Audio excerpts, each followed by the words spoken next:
ಹೂವಿನ ಬಟ್ಲಲ್ಲಿ ಕಿತ್ತು ತಂದೆ ನಕ್ಷತ್ರನೆಲ್ಲ, ಕಟ್ಟಿ ಮುಗ್ಸೋ ಹೊತ್ತಿಗೆ ಬೆಳಕಾದೋಯ್ತಲ್ಲ, ಎಲ್ಲ ಮಾಯವಾಯ್ತಲ್ಲ.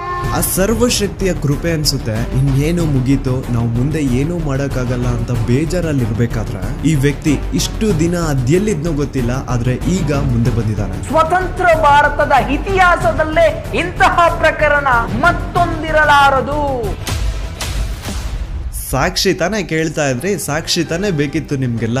ಈಗ ಒಂದು ಜೀವಂತ ಸಾಕ್ಷಿ ಮುಂದೆ ಇದೆ, ಈಗ ನ್ಯಾಯ ಇಸ್ಕೊಡಿ.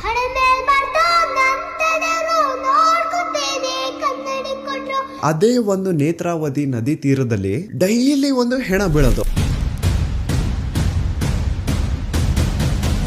ಸೊ ಆ ಒಂದು ಬ್ಲಾಕ್ ಕಲರ್ SUV ಕಾರ್ಗೂ ಹಾಗೂ ನೇತ್ರಾವತಿ ನದಿ ದಡದಲ್ಲಿ ಸಿಗುತ್ತಿದ್ದಂತಹ ಹೆಣಗಳಿಗೂ ಏನೋ ಒಂದು ಸಂಬಂಧ ಇದೆ ಅಂತ ಭೀಮಗೆ ಗೊತ್ತಾಗುತ್ತೆ.